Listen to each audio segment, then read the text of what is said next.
Accountant waffe yategeezezza nga bwe mulabye office ya accountant ne ya National Treasurer abadde alina sente zituyambako okukola emirimu gy'ekibiina ezisukka mu miliyoni 3 ezibadde wano mu cash nazo tezirabikako kati bazibbye era nga bwe babbye ez'Kamwokya mu dduuka ne bajjamu miliyoni 2.5 ne wali ne bajjamu miliyoni 2. So ne wano sente ezibadde wano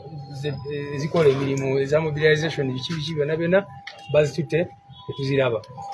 Batute ensawo ne batwala bingi nnyo registers ezimu etubadde tulinako details zaffe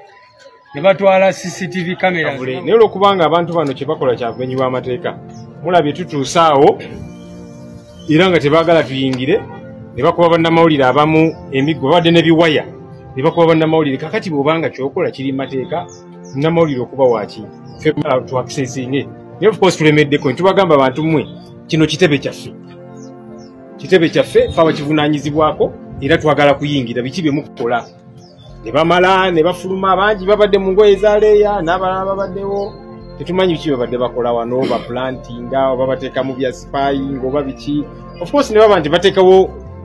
ebintu ebyokubega tebalina kye babega wano tewali kya bumenyi w'amateeka kye tukola wano buli kye tukola wano kya politics era nga gavumenti twagala kugikyusa mu mateeka naye tukyagezaako kutegeera oba bya bulabe ky'ebirala bataddetaddewo tujja kubinoonyerezaako tubategeeze naye kino kitwongera buvumu kiba kiraga kyekituufu otherwise baali badde tebatukolako lino fujjo naye olwokubanga oba oliawo akazito bakawulira lye fujjo lye bali mukola n'olume kitebe n'omenyamenya kwegamba ng'olaba just bazze kola fujjo kulaga nti kakati katubimenyemenye banakolawo ki kubanga mulabye damage extent of the damage yonna tujja kola stock take tubabuulire naye ekisinga byonna